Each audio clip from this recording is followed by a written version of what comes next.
Hey there, YouTube land. It's me, Athena. The reason I'm here is because I really need help. Probably in the biggest fight of my life right now, and I have been for the last few years.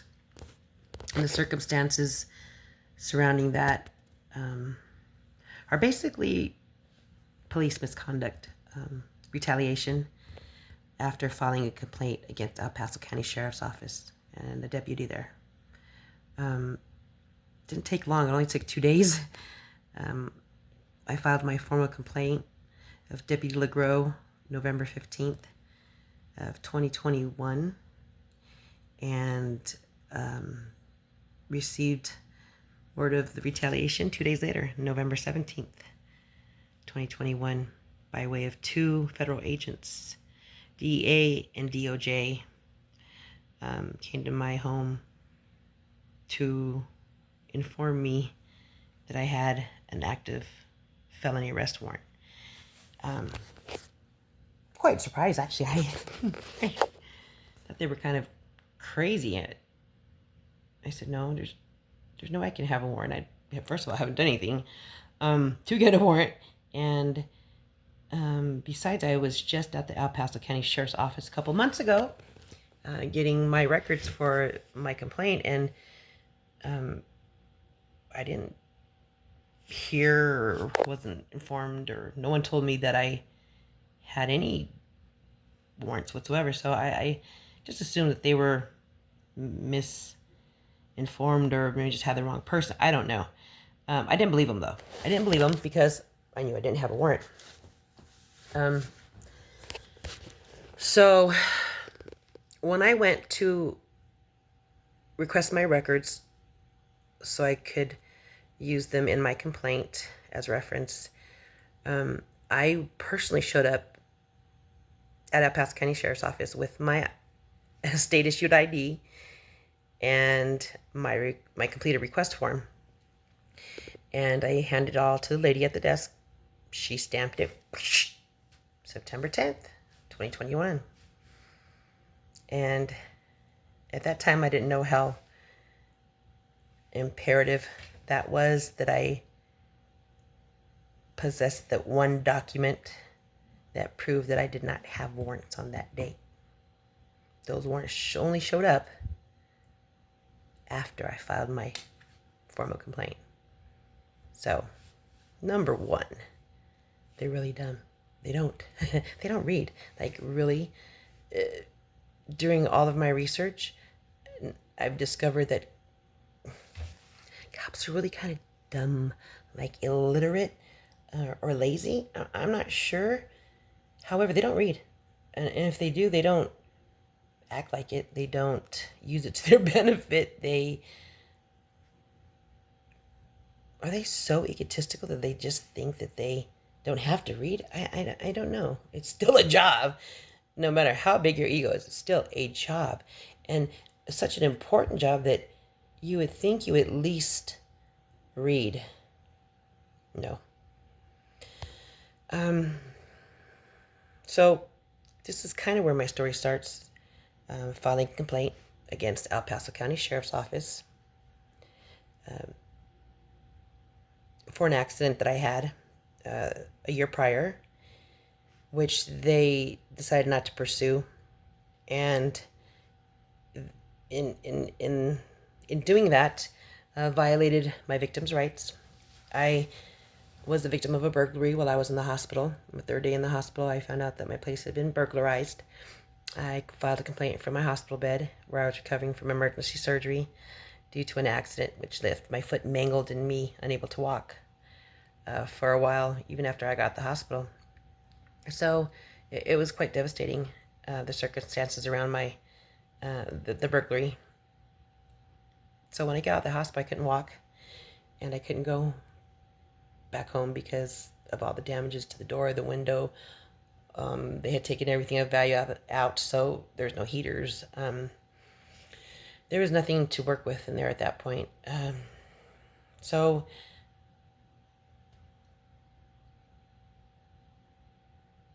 I felt very wronged. Deputy LeGros said they weren't going to pursue my case after I gave them my list of stolen items.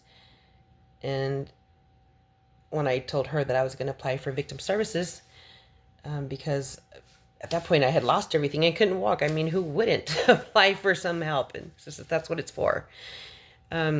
She told me no, I was not eligible for victims assistance for the same reason that they were not pursuing my case. I don't think anyone can imagine the deep level of devastation, of devastated feelings, of complete loss, of complete lack of compassion and just humanity, just being a human, one human to another. Like, can I help you out? Are you okay? Can I get you something? But, wow, I'm sorry for your losses. No, no, no, no, no, no, no. It was none of that. Deputy LeGros basically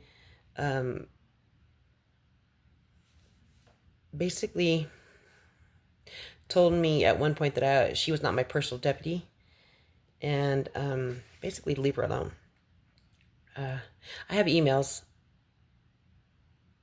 corroborating my story. So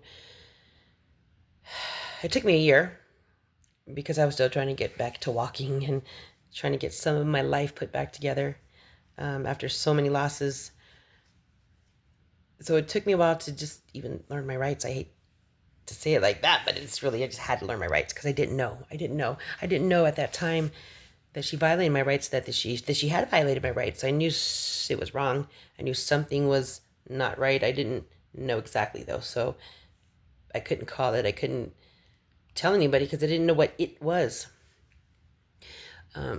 It took some research. It took some time. It took some reading. It took some give a dams.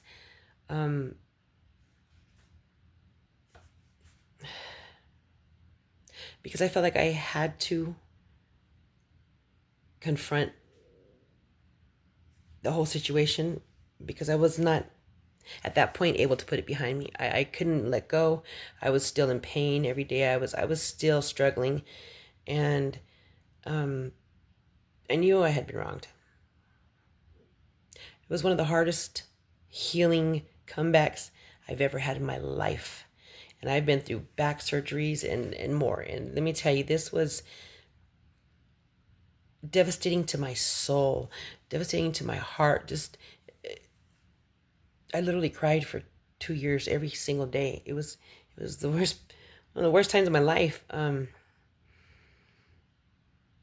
Between my own physical pain, being displaced, and then being treated like nothing by law enforcement, it was a lot to handle. And I'm a pretty strong person, but it was a lot to handle. So it did take me quite some time to actually read and learn my rights, and then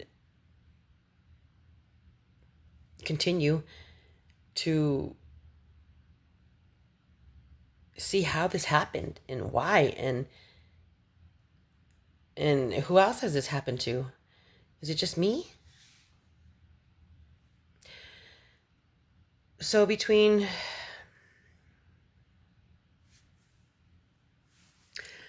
the time I could walk again to the time COVID began, I was just trying to put pieces back together. But as soon as COVID and quarantine commenced, I felt like I needed to make some real effort to make some real changes as far as I could, being just one person. So I requested a ticket to work from Social Security, disability. I applied for and got on board with Colorado Department of Voc Rehab. And I also applied for PPCC's paralegal program. And I got my Pell Grants in place and I'm just waiting to start school. Classes were supposed to commence spring semester of 2022. That's January 30th, I believe, or something around that time. And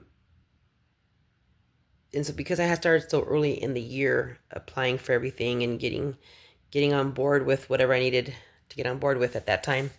I think I started that in March or April. I had a lot of time still to do what I needed to do, or before school started in January. So one of the things that I was interested in learning and having some effect and change on was, or is, victims' rights. I'm probably like a lot of Americans where I know a little bit about the main general stuff, like most other people do, about laws, but I don't know the intricacies, interest. Anyway, I don't know the little stuff, the little details, the laws, the statutes, blah blah blah. So I figured it maybe probably a good thing to do. I was going to go in the field. I might as well learn a little bit before I get to class, right? A little bit, just a tiny bit. So I went after 20-year-old restitution. Now, I didn't know until I started studying and learning my rights, that there is no statute of limitation on restitution, on receiving restitution in Colorado, which is just fabulous, great, wonderful. Oh, we need that. So I had some outstanding restitution as a victim of extreme domestic violence, being held hostage in my home in 2000. It's by my estranged husband, who I had a permanent restraining order against. He found us, broke into the house, held me hostage for 9 hours, and changed our lives forever. He did 18 months in prison. He got about 13 different charges. Too many to go into. But he did 18 months in prison. When he got out, he went to parole, so he was on parole. And part of his sentence was to pay restitution. I have all my original victims' impact statements, letters to the court and such. Letters from when we were in the safe house. Although I am a paperwork freak show. Like, really? My grandmother told me when I was a little kid, always. And she drilled it into my head. If it's not on paper, it didn't happen, Hita. Make sure you keep your paperwork, okay? So my grandma had some big file boxes and stuff, but she always kept all her paper. Like, for 30, 40, 50 years, she had proof from way back. Anyway, always knowing that was very important for whatever reason, for many reasons. I kept all my paperwork as well. Not so much in a file, it's more like in a big cardboard box. Yeah, 30 years of paperwork in a big cardboard box. Yeah, COVID was a perfect time to sort through that and start to organize it. So, along with my self-study of some victims' rights laws, and so on and so forth, I was working on my paperwork, filing it, getting rid of what I didn't need anymore, or whatever relevant stuff. And some of the stuff I hadn't seen for most of it, really all of it, 20, 30 years. Once I had it in my hand, it went in the box, that was it. Went in the top of the box, that was it. Never seen it again. Never read it again. Except for when quarantine started. And I was going through this box and literally had not realized that I was opening Pandora's box. And when I say Pandora's box, I mean Pandora's box. I mean, ooh, there's so much proof of, I don't even know what the words are, proof of negligence, of malfeasance, of evil doings, of corruption, of misconduct, of, let me back up. Okay. I'm getting ahead of myself. So I was going through this paperwork. Mostly documentation from different agencies. I don't know, in town. A lot of stuff. Stacks and stacks, boxes, box. But some of the things I had found in there disturbed me because we're so many years past. When I looked at some of the things that were so old and not really thought about anymore, I realized that, oh my gosh, I should have been paying attention a lot more. When I started going through some of my paperwork, I realized, like, well, my restitution, number one, had never been fully paid. And I knew that, but going through that paperwork reminded me it had not been paid. So I was researching it, and lo and behold, I found out there's no statute of limitations. Whoa, I can still get 21-year-old restitution. Woohoo! So I went after it, and I got it. After 21 years, I got my little funky $400 and some odd and some change. But see, there's also this little fact of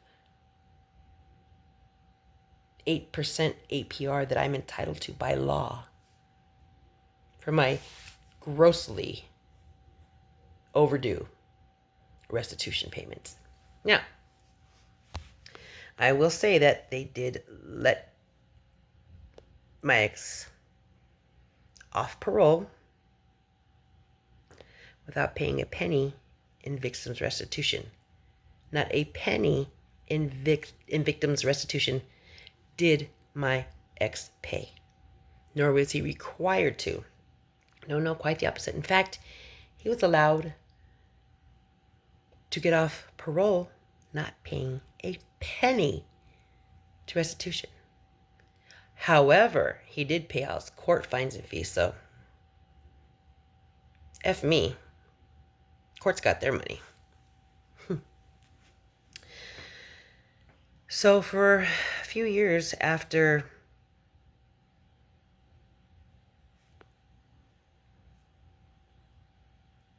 court, a few years after restitution was ordered at court, I continued to call, but no one ever gave me any good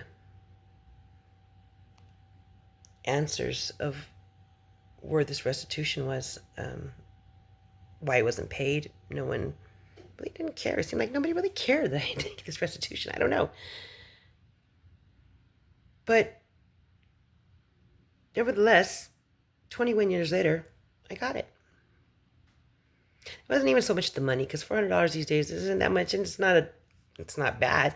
But it was more the point that I did it. Like, I did it. I didn't even know, but I did it.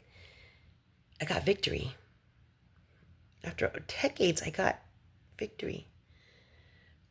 But the other part of that is,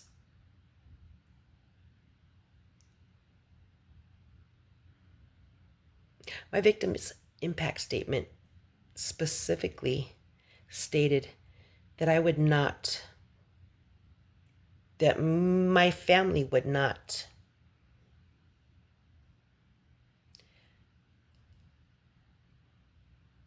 be able to have stable housing again until that restitution was paid. It says it clearly, plain as day, on my victim's impact statement. At that time, I didn't know that it was against the law, even back then, to make a woman accountable and responsible for being attacked or being a victim of domestic violence by taking her housing away.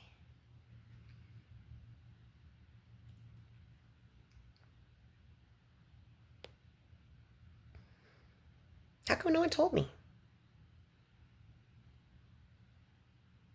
How come no one said anything?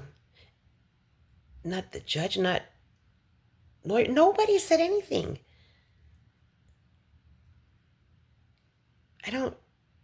It's pretty important, like, how it's kind of important.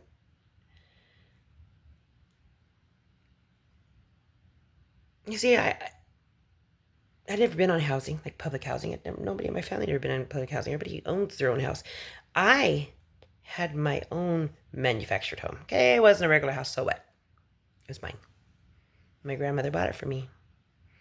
I lived in there for 5 years before me and my kids fled to escape the abuse of my husband. And that's how we lost the first place we lived, our first home. It was only after trying to escape from him and giving up my own home to be safe in a home paid by housing.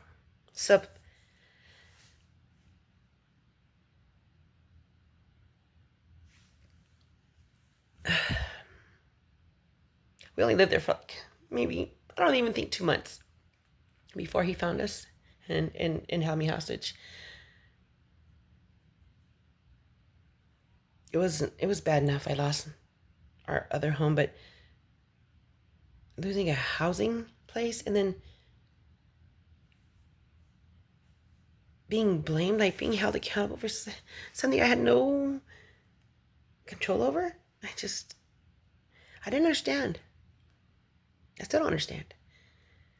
But nevertheless, to this day,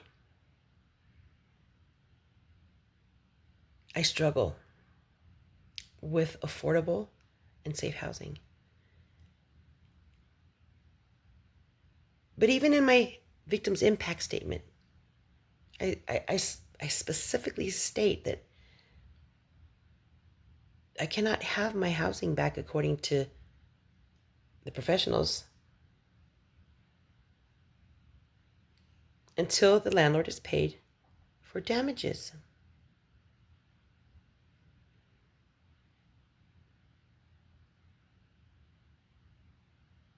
So by not ever paying restitution, my ex was still being abusive because he knew that I could not get housing without that being paid. He purposefully did not pay it.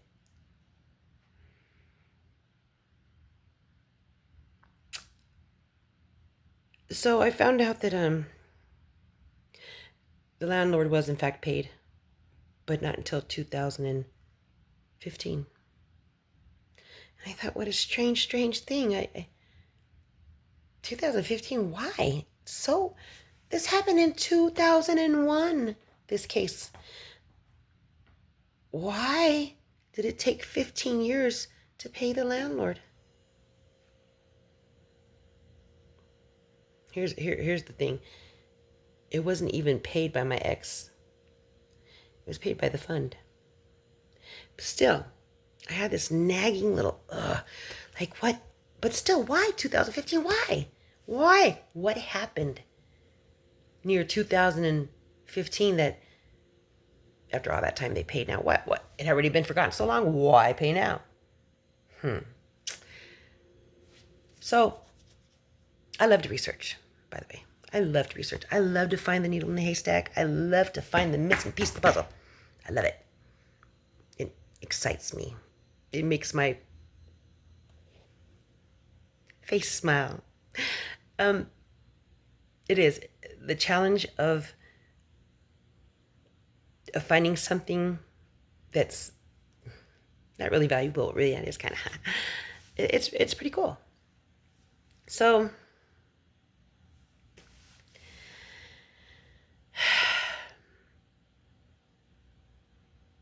I'm asking Google, what happened? What happened in like around 2015 that this restitution was paid? And Google answered me. Google answered me by showing me a 2014 report by the Colorado State Auditor regarding the justice's restitution system. What? 2014? So that's what happened? Oh, they got audited. And they wanted to look like they were doing a little something, something. So they only wanted to pay it when they thought they were going to get trouble, but not. Oh, that's plumb pathetic, disgusting, and shameful, and so wrong.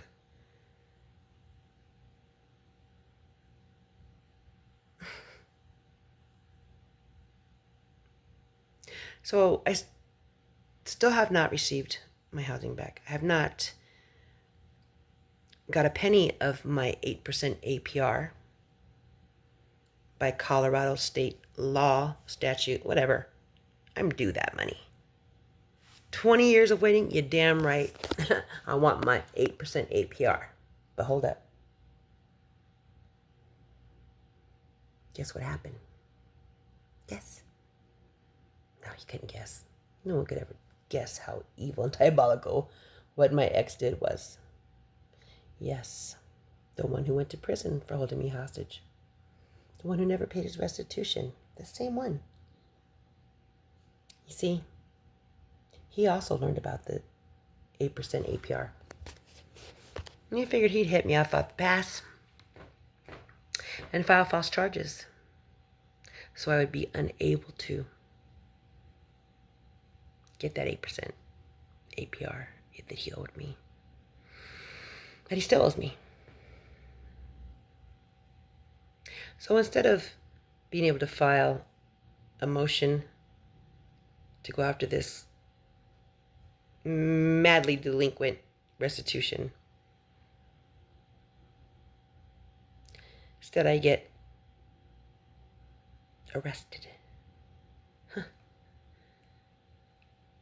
Allegedly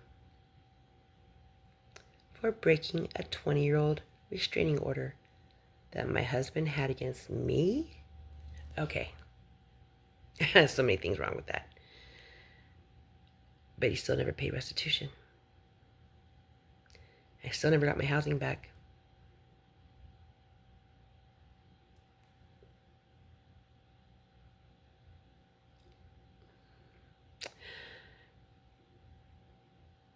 So, this is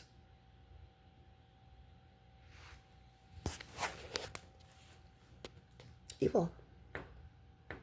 It's really evil. What's more evil is that he's allowed to do it. And he's getting help from the police, from law enforcement, who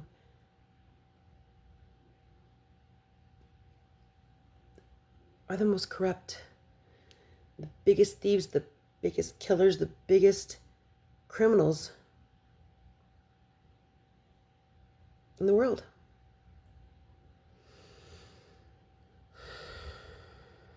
So in this 2014 audit report regarding the restitution in the justice system, the findings were that less than 15%, 15 and 19% of victims' funds are actually dispersed and given to victims. 15 to 19%. I think one of the years that I was looking at, I don't recall which one, 2017 maybe, there was like $24 million collected from convicted criminals for the Victims Witness Assistance Program. If they only disperse 15 to 19%, I mean, how many tens of millions are they pocketing? Because that's what they do. If they're not paying out, they're pocketing. But why are they even pocketing when only a very small fraction of the people who it's supposed to go to are getting it? Oh, well, that must be why Colorado law enforcement doesn't like victims. If you have a victim, you might have to pay them some money. And then you couldn't put it in your pocket, right? Right. Sounds like a little bit of corruption there, if you ask me, I'd say. So I have started war now with both law enforcement agencies in Colorado Springs and El Paso County. CSPD and El Paso County Sheriff's Office. They love me. Or they love to hate me. Probably the last one. Anyway, since I did file a formal complaint against Deputy LeGros for violating my victims' rights by withholding victim services, that bitch, my allegations were actually substantiated. I won. It was a small victory for me. So now that's two. We got the restitution and a substantiated complaint against the El Paso County Sheriff. Woo, I was on a roll now. I'm on a roll now. Wow. Let's try something else. So, I'm thinking I'm starting to get good at this legal thing. Like, wow, wait till I go to school. I'm going to be so good. I'm going to be so polished by the time I start classes. Ain't going to be able to tell me nothing. Just kidding. So, here I go on my little self-studying run, and I mean, I was loving it. I love it. I like studying law. I like reading it. I just like it. I'm good at it. I'm good at researching. I'm good at records requests. I'm the records requesting queen. Let me tell you, they know who I am at the courthouse. You would not believe what you can find with records. I can't even begin to tell you. I'm just gonna have to get your own and read them. This is the key, people. Records are the key to everything. Yes. And why? Well, because that's how we're going to trip up the corrupt cops. You know, the rogue ones that shoot and kill people for no reason. Beat up old ladies in Loveland. Them. Yeah. Guess what? They don't read. And if they do, it's few and far between. And then they probably can't even spell. And then do they comprehend? Probably not. Probably don't even get that far most of the time. Because they don't even give a damn about reading.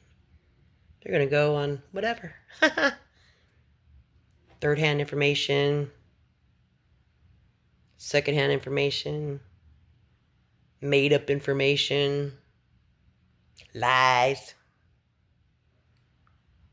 They don't care. Why don't they care? I don't really know for sure, but I think it's because they assume that nobody's ever going to read their reports or what they write. Why? Because that's pretty much how it is now, because that's the truth. We don't give a damn about our own records, about the words that are describing us.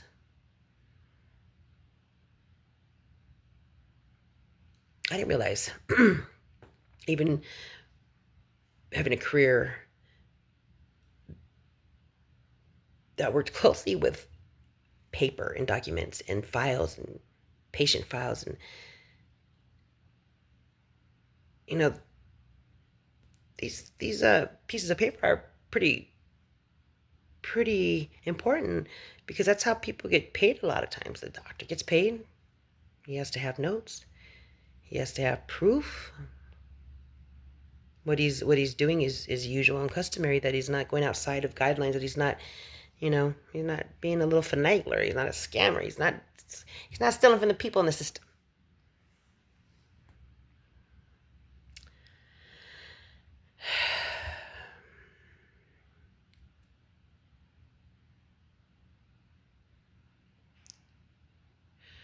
All I know is the more I opened Pandora's box, the more that I took out, the more I read, the more I wanted to read, the more I had to read. And I needed more and more. And the more I found out, the more I wanted to. Oh my gosh, it got pretty bad. It got very stressful, very chaotic, very dark. It was very dark time. Because despite learning so much and already knowing that I won just based on what I had in front of me, there was no consolation to my heart and to my spirit. None at all. So after I filed that first report, life even went more downhill, like really. I don't know that I expected any particular type of or acts of retaliation from the police. I knew there would be probably something. I didn't know it'd be this bad. I didn't know it'd be this long. I didn't know they'd go through to these extents to destroy my life. And like, they're haters. They're evil. And it's clear just by reading what they wrote down. Do yourself a favor. If you're ever in a position that you're in a court of law and you're the defendant,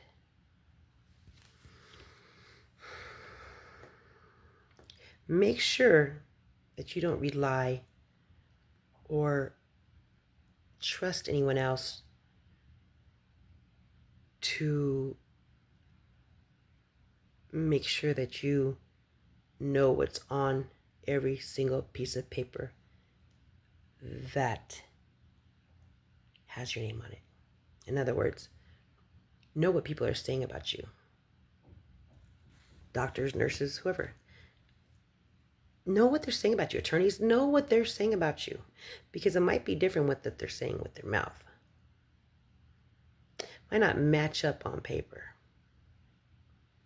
I can almost guarantee it.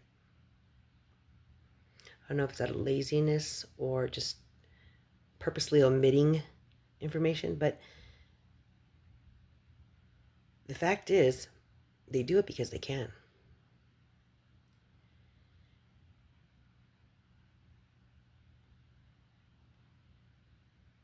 When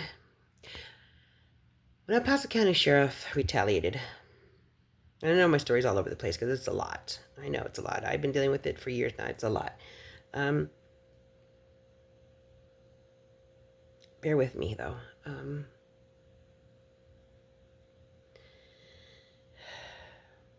I just lost my train of thought so much. But the bottom line is, this is the key to the kingdom.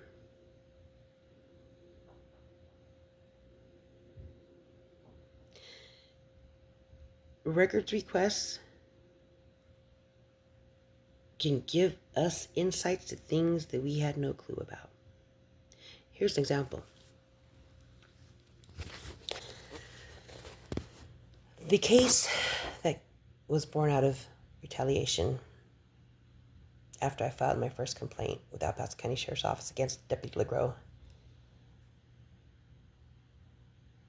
The charge, the case, the circumstances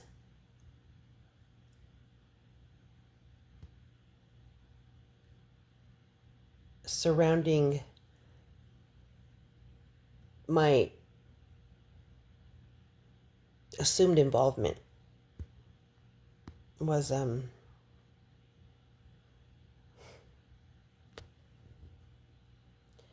completely misstated on every piece of paper of that report, from Deputy Carley, I believe.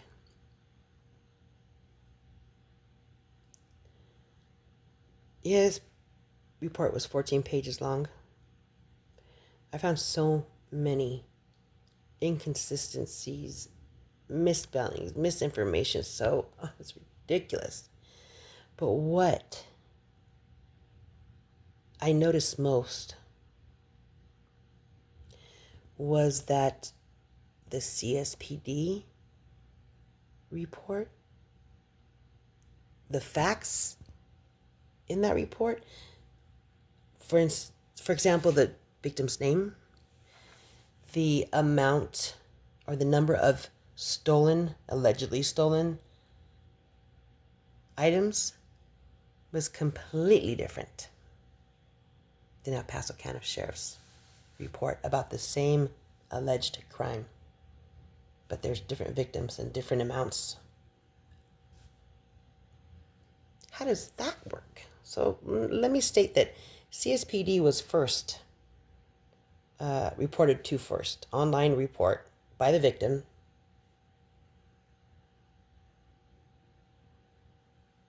And then picked up by El Paso County Sheriff's Office. So I think protocol would be that officer to read that report, the first one. Read it. Not look at the pictures, read.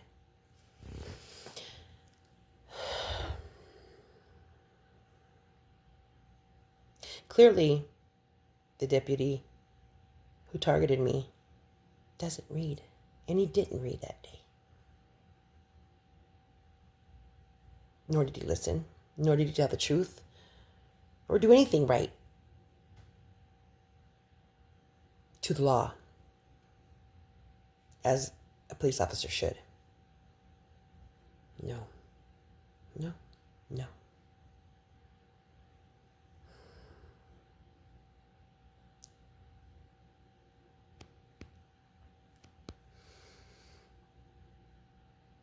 I have so much documentation.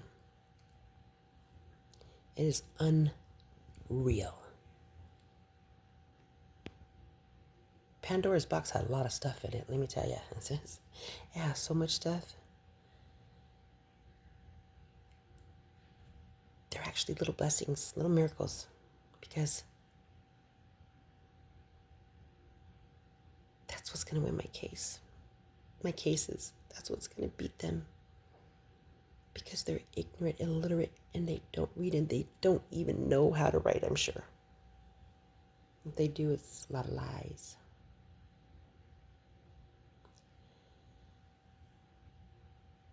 However, it didn't stop them from stealing my life and dragging me through the desert heat. Hogtied. Okay, they didn't really do that, but still, that's what it feels like. For the last few years, I've been imprisoned in my own life, like trying to prove my innocence and the truth. It doesn't matter. Truth is like an afterthought of things I don't know. I don't know. All I know is when I started reading records, when I started requesting them and actually reading them and then reading them and then reading them again and reading them 15 more times until I found every mistake, every discrepancy, every inconsistency, that's what I did. And let me tell you, in a 14-page report, I probably found 50 errors, mistakes, inconsistencies, whatever you want to call them. Lies, omissions.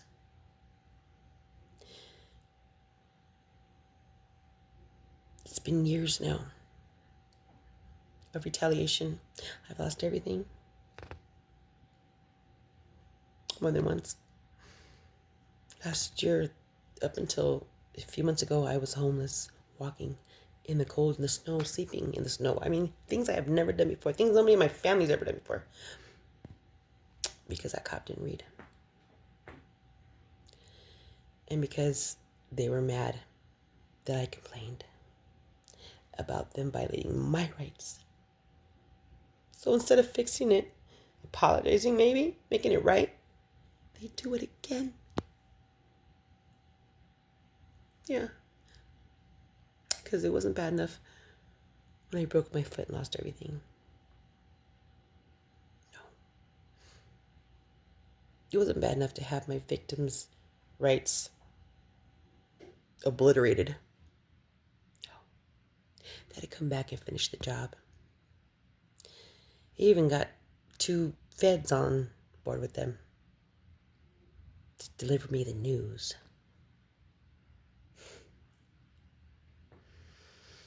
That's intimidation of a witness. Witness tampering. That's obstruction of justice. That's malicious, intentional, criminal acts by police officers targeting me.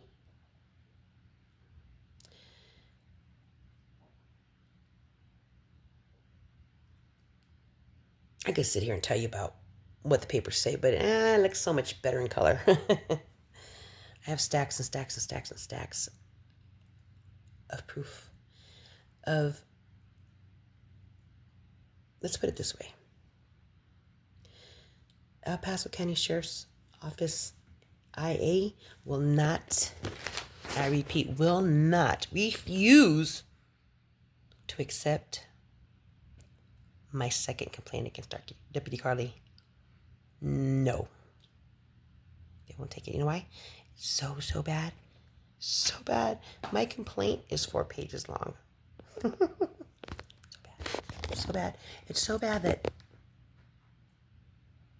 I'm so glad that they're so dumb and they don't read. Yes, they don't read. However, it's very, very, very, very concerning.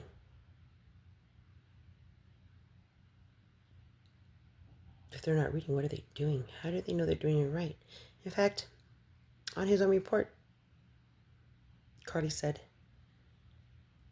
that he saw that a trailer with mats was reported stolen when looking at the CSPD report. He didn't say reading, he said looking. I saw, not I read, I saw that a trailer with some mats was allegedly stolen. He didn't read it, he saw it. And it's in writing. It's in black and white on his report. He just freaking screwed himself, but so it is. Not my problem. But it is my problem. Because with his not reading, his omissions, with his lies, he stole my life. He's the criminal. Trying to make me something I'm not, he turned into it. So I also have beef, with internal affairs because they also don't read. You know how I know that? Because they said that Deputy Carly didn't do anything wrong. So they clearly did not read my complaint, or they know what they did wrong. Not read. Like Carly. Don't read. Yeah. I ain't scary. They are so not just ignorant, but just don't give a damn. They just don't. They don't. You know why? Why should they? What happens to them? What happens to me? Oh my gosh. For standing up for myself, I have now lost complete control of my life. So, doesn't matter how much I know, how much evidence I have, how many people I know, how old I am, how young I am, nothing matters when your life is hanging by a thread because road cops don't want the truth to be known. They stole my life. And this has been spent years trying to get it back. I'm tired. I'm exhausted. My rights have been annihilated. I didn't think it was going to be a cakewalk, but I didn't think it would be this long, this bad, this